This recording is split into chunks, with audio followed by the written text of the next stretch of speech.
मसीह यीशु में आप सबकी सलामती हो। आज हम आपके साथ तीसरे कलिमे पर बात करेंगे जो 7 सलीबी कलमात में से एक है। सो ये यीशु मसीह का कलिमा मोहब्बत का कलिमा कहलाता है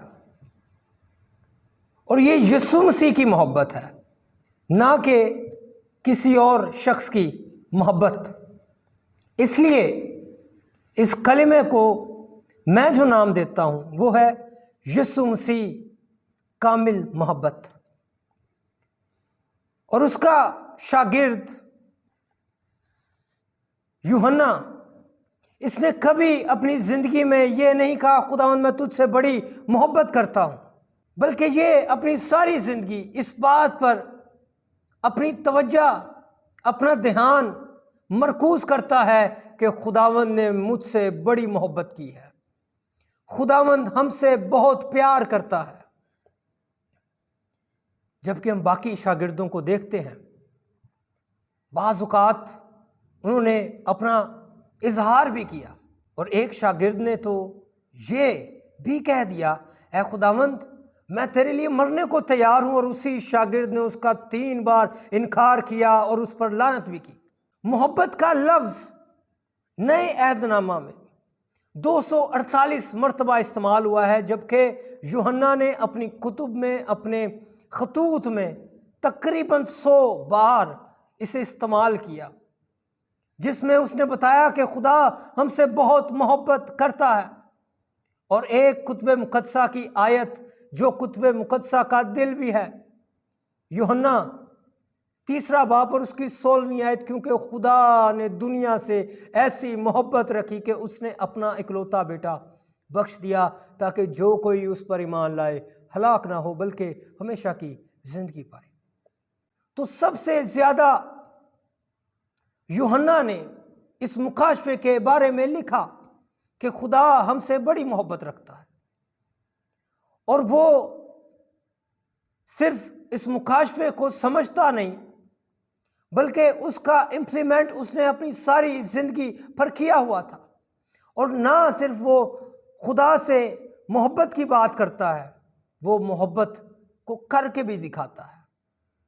और ये इस बात का सबूत था कि जब यीशु अदालतों में जा रहा था तो ये भी उस रात अदालतों में मौजूद, पेशियों में मौजूद। यीशु मसीह यरूशलेम की गलियों में है तो ये भी यरूशलेम की गलियों में। और अब ये खोपड़ियों के शहर में, गुलगत्ता के पहाड़ पर, कोए कलवरी पर यीशु मसीह की माँ मुकद्दसा मरियम के साथ खड़ा है। ये इस बात का सबूत था कि ना सिर्फ ये लिखता है, ये खुदावंद से मोहब्बत भी करता है। और ये जानता था खुदावंद ने मुझसे बहुत मोहब्बत की है, और इस के बाइस मैं तो जो मोहब्बत करता हूँ वो तो बिल्कुल छोटी है। खुदावंद मुझसे बहुत मोहब्बत करता है, जबकि मैं उससे ऐसी मोहब्बत नहीं रख पाता। अगर मुकद्दसा मरियम की बात करें तो मुकद्दसा मरियम वो खातून थी जो यीशु मसीह को इस दुनिया में, इस ज़िंदगी में सबसे ज़्यादा मोहब्बत करने वाली खातून थी, उसकी माँ थी। और आज जब वो सलीब पर था तो उसका कलेजा फटा जा रहा था, उसका दिल बैठा जा रहा था, तो भी वो सलीब के नीचे अपने यीशु, अपने बेटे को देख रही है। इस बात की पेशगोई बुजुर्ग शमौन ने की कि सब इसके खिलाफ होंगे, और है मरियम तेरी जान भी तलवार से छिद जाएगी। और आज ये वक्त था कि उसकी जान तलवार से छिदी जा रही थी, उसका कलेजा फटा जा रहा था, उसका दिल बैठा जा रहा था। और यीशु को भी अपनी माँ बड़ी अजीज थी। जबकि सलीब पर इस हालत में लोगों के सोचने समझने की सलाहियत खत्म हो जाती है, यीशु मसीह अपनी माँ के बारे में सोच रहा है। यीशु मसीह को अपनी माँ की परवाह थी। यीशु मसीह अपनी माँ के बारे में सोच रहा है कि मेरे बाद मेरी माँ का क्या होगा। यहूदी रिवायत ये थी कि पहलौठे बेटे को दूना हिस्सा दिया जाता ताकि वो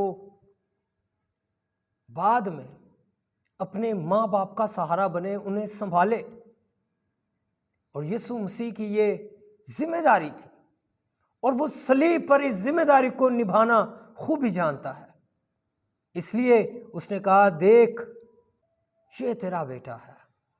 और शागिर्द से कहा, देख ये तेरी माँ है। यीशु मसीह अपने माँ बाप का ख्याल रखता था और ये इस बात का सबूत है कि सलीब पर जब वो दर्द और कर्ब की हालत में मौजूद है, तब भी वो इस जिम्मेदारी को निभाना चाहता है। तब भी वो चाहता है कि मैं अपनी माँ का ख्याल रख सकूं। बहुत से लोगों का ख्याल है कि यूसुफ, क्योंकि इस सारे वाकया में यूसुफ मौजूद नहीं है, बहुत सारे लोग कहते हैं कि शायद यूसुफ वफात पा गया था, लेकिन इस बात का कोई सबूत हमें नहीं मिलता। लेकिन इस वक्त मुकद्दसा मरियम अकेली है और यीशु मसीह को इस बात का अंदाज़ा है, जिस वजह से यीशु मसीह ने अपनी माँ को एक काबिल और भरोसेमंद शागिर्द के पास सौंपा। और हम देखते हैं कि सलीब पर जान करने की हालत में वो माँ की परवाह करता है, तो आम जिंदगी में वो उसकी कितनी परवाह करता होगा, कितना उसे प्यार करता होगा। एक शख्स सलीब पर है और उसे अपनी माँ की परवाह है, अपनी जिम्मेदारी की परवाह है, वो उसे बड़ा प्यार करता है। और आज हमें किस बात की पड़ी है कि उसने अपनी माँ को ऐ औरत कहा। ये इस कलमे का मरकज नहीं है, लेकिन तो भी हम लोग इस बात पर पड़े रहते हैं कि उसने अपनी माँ को औरत कहा। हमें ना अबरानी आती है, हमें ना यूनानी आती है, हमें ना इरामी आती है, हमें ना लातीनी आती है। हम बस उर्दू को लेकर बैठे हुए हैं कि उर्दू में लफ्ज़ औरत इस्तेमाल हुआ है। जब हम ग्रीक के मतन को देखते हैं, यूनानी मतन को देखते हैं, तो उसमें बड़े खूबसूरत लफ्ज़ बाहर आते हैं। तो पहला लफ्ज़ ये था कि ए जन्नती खातून, ए खूबसूरत खातून, ए अजीज़ा, ए प्यारी खातून, मेरे दिल के करीब खातून। इसके ये लफ्ज़ हैं। और हमें बस ये है कि हमने कुछ निकालना है, कुछ गलत निकालना, और बड़े से जो बड़े स्कॉलर बने फिरते हैं, जो अपने आप में कहते हैं कि मैं बड़ा उस्ताद हूँ, वो फिर बाइबल पर अटैक करते हैं कि नहीं, इसमें कोई गलती है, इसमें कोई गुस्ताखी हो गई है, ऐसा नहीं हो सकता, बाइबल में ये गलती है। हमें बाइबल का पता नहीं है, बाइबल की लैंग्वेजेस की अलिफ बे नहीं आती। चलो लैंग्वेजेस को छोड़ें, हमें बाइबल का नहीं मालूम, बाइबल को भी हम छोड़ देते हैं। हमें बाइबल ठीक तौर से पढ़नी भी नहीं आती और हम यीशु मसीह के स्टेटमेंट को चैलेंज करते हैं, हम यीशु मसीह के इस कलमे को चैलेंज कर देते हैं कि ये गलत है या यीशु मसीह ने ये गलत कहा। मैं उन लोगों से कहना चाहता हूँ, शायद ये बात तल्ख हो, उन्हें बुरी लगे, लेकिन मैं इसी वजह से कहना चाहता हूँ कि उन्हें बुरा लगे और वो एक बार सोचें। हम वो कुत्ते हैं जो अपने मालिक पर भौंकते हैं। वो शख्स सलीब पर, वो खुदावंद सलीब पर अपनी माँ से प्यार का इजहार कर रहा है, उसे अपनी जिम्मेदारी का एहसास है, और हमें पड़ी है कि उसने औरत क्यों कहा। सो यूनानी मतन को देखिए कि वो क्या कहता है। और दूसरी बात, मेरे ख्याल में, ये मैं अपनी बात करता हूं कि शायद उसने इस वजह से कहा हो, जब बेटा या बेटी कर्ब और दुख की हालत में होता है, तकलीफ की हालत में होता है, और उसके हलक से एक पुकार बनकर निकलती है, और वो पुकार होती है माँ। और जब उस कर्ब की हालत में, उस तकलीफ की हालत में बेटा या बेटी माँ कहकर पुकारता है, तो माँ का कलेजा फट जाता है। और यीशु मसीह नहीं चाहता था कि उसे और अजियत दी जाए, वो पहले से ही दुखी थी, वो यीशु मसीह की हालत को देखकर पहले ही परेशान थी। उसका कलेजा फटा जा रहा था, उसका दिल बैठा जा रहा था, और यीशु चाहता था कि एक अच्छा माहौल तख्लीक हो। वो नहीं चाहता था कि मेरी माँ को और अजियत मिले। 2000 साल पहले किसी को ये बात गलत मालूम नहीं हुई, और 2021 साल बाद बड़े उस्ताद हैं, हम बड़े स्कॉलर बन गए हैं कि हमें इस बात में से कुछ निकालना, कि हम बताएं कि हम कितने उस्ताद हैं। देखिए जी, हमने बाइबल में ये बात पकड़ी है। अगर उस वक्त ये बात उनको गुस्ताखाना लगती, गलत लगती, तो क्या वो यूहन्ना जो उसका शागिर्द है उसे अपना उस्ताद मानता, उसके बारे में प्रीच करता, उसके नाम की मुनादी करता, या जो बाकी शागिर्द जिन्होंने बाद में सुना होगा?